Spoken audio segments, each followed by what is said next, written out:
Terjadi pertempuran hebat antara para elf dan monster. Seorang warrior datang menolong dan memberikan kemenangan bagi mereka. Pemimpin elf yang berhutang budi memperkenalkan adiknya kepada warrior itu. Setelah beberapa tahun berpetualang, sang warrior dan wanita elf itu jatuh cinta dan akan menikah. Acara pernikahan mereka sangat megah dan dihadiri orang banyak. Saat mereka berdua akan berciuman, seseorang menghentikan video itu. Gendoreng Krong itu berkata, dirinya sudah berpikir tentang cara memperkenalkan game ini. Ares bukanlah game biasa. Setiap karakter dalam Ares mempunyai kepintaran dan dapat berlaku sesuai personality mereka masing-masing. Dengan kata lain, Ares adalah dunia yang lain. Ini bukan hanya sekedar game realistis. Pureum Corporation berhasil menciptakan dunia baru. Dengan Super AI, mereka menciptakan dewa mereka sendiri. Para dewa Ares mengevaluasi player, memberikan kemampuan luar biasa berdasarkan pencapaian para player. Kalian dapat menerima penglihatan dari Dewa Ares dan mendapatkan kekuatan spesial, mendapatkan ketenaran dan menjadi seorang hero, atau membuat fraksi kalian sendiri dan memerintah sebagai raja.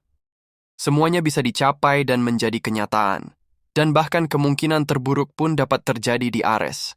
Di tahun 2045, game Ares diluncurkan oleh Pureum Corporation, diciptakan oleh sang jenius Lee Se-jin dan mendapatkan respon luar biasa. Tidak hanya mempengaruhi industri game, tapi juga kepada kehidupan global. Dan dalam sekejap melampaui 1 miliar users.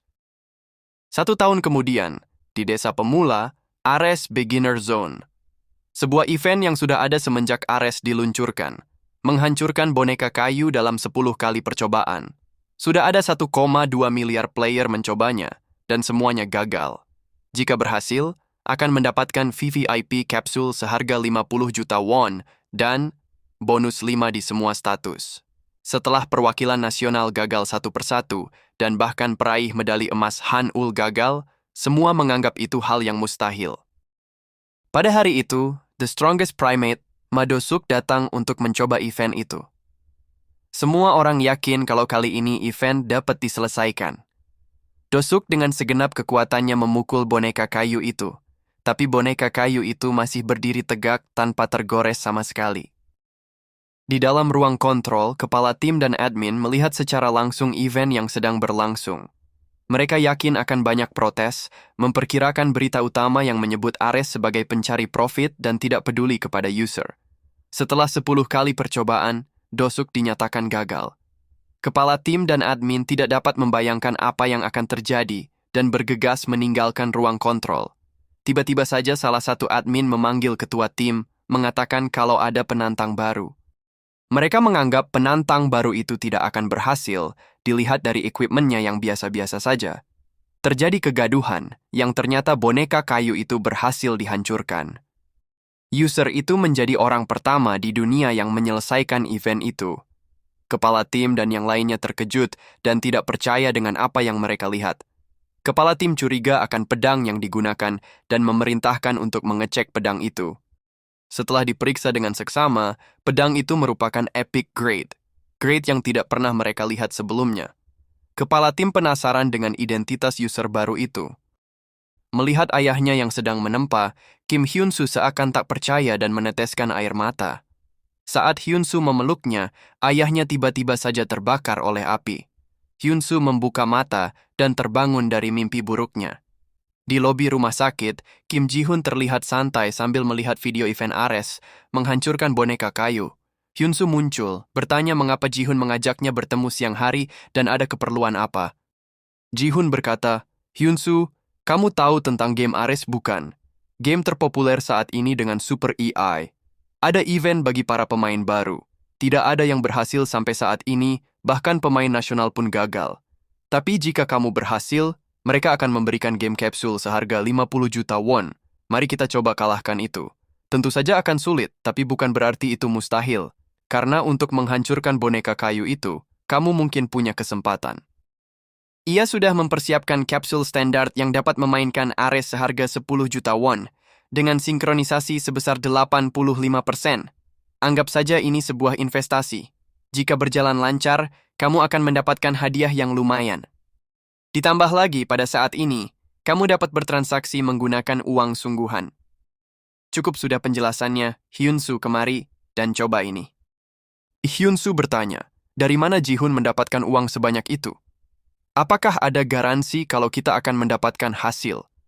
Ji-hun berkata, "Ini adalah investasi dan Hyunsu pasti mempunyai kesempatan karena di dalam Ares mereka mempunyai kelas blacksmith." "Kang Hyunsu, kamu adalah anak dari blacksmith terkenal di dunia dan penerus satu-satunya." Hyunsu membuka topinya dan berkata, ia tidak pernah menunjukkan penampilannya setelah kejadian itu bukan. Seperti inilah dirinya sekarang. Tubuhnya tidak dalam kondisi melakukan apapun. Kejadian itu merenggut segalanya yang ia punya. Dirinya hampir tidak selamat. Ayahnya tidak sadar sampai sekarang. Keluarganya terlalu miskin untuk menutup semua biaya perawatan.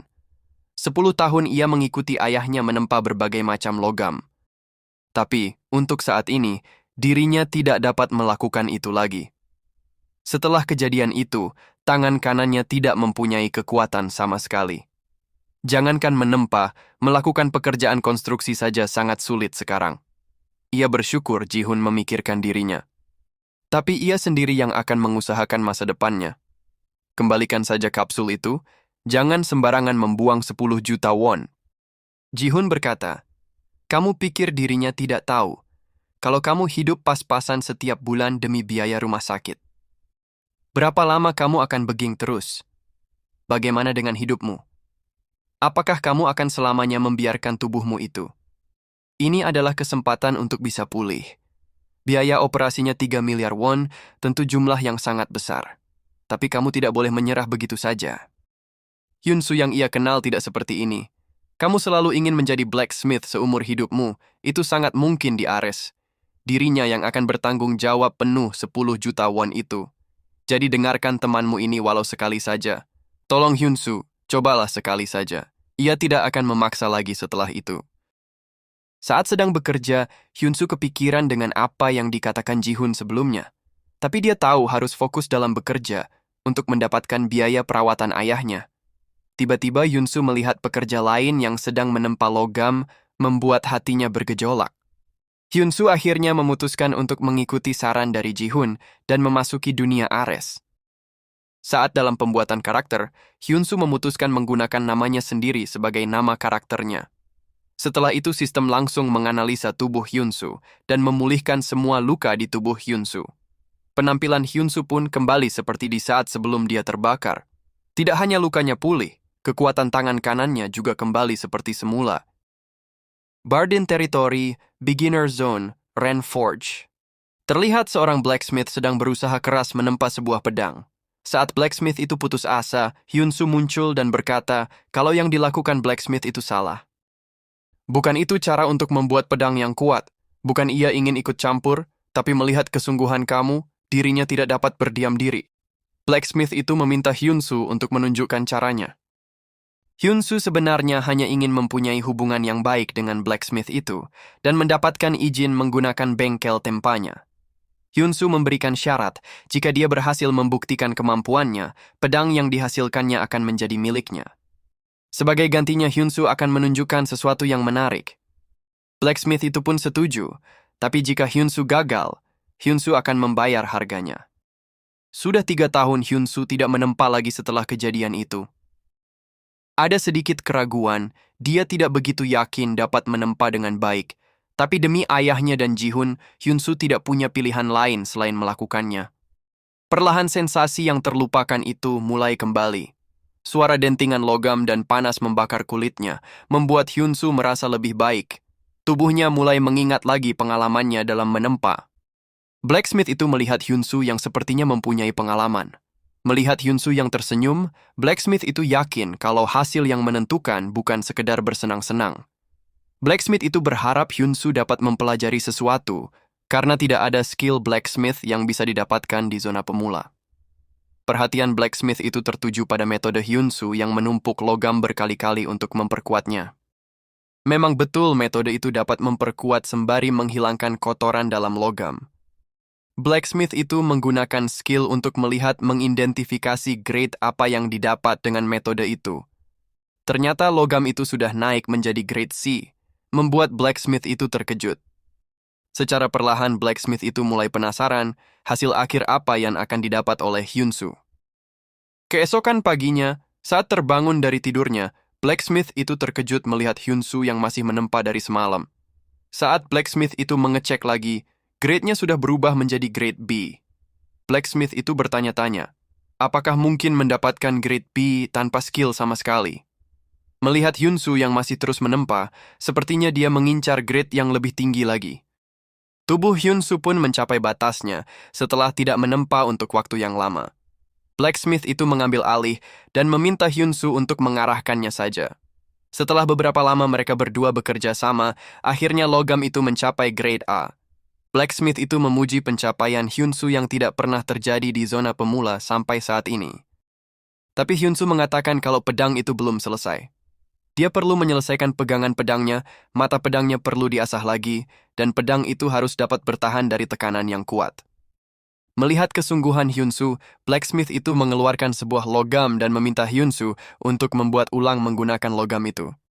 Logam itu adalah mithril, yang sudah diwariskan turun-temurun dalam keluarga blacksmith.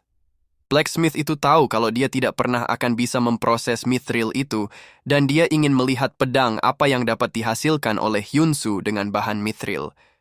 Awalnya Hyun-soo menolaknya, tapi setelah didesak beberapa lama, Hyun-soo pun menerimanya.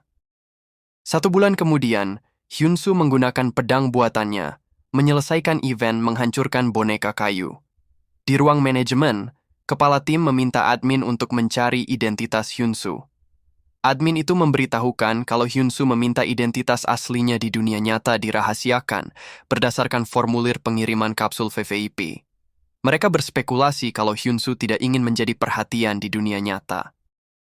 Saat Hyun-soo menuju Hunting Training Center, seorang instruktur yang bernama Relson meminta Hyun-soo untuk pergi.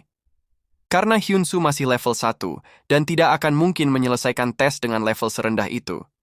Tapi Hyun-soo bersikeras dan Relson tidak bisa memaksanya. Relson meminta Hyun-soo untuk mengambil pedang dan bersiap untuk tesnya. Hyun-soo pun bertanya, apakah tidak masalah jika ia menggunakan pedangnya sendiri? Jangan lupa untuk subscribe, komen, like, dan share-nya ya teman-teman, supaya tidak ketinggalan konten menarik Mimin selanjutnya. Thank you.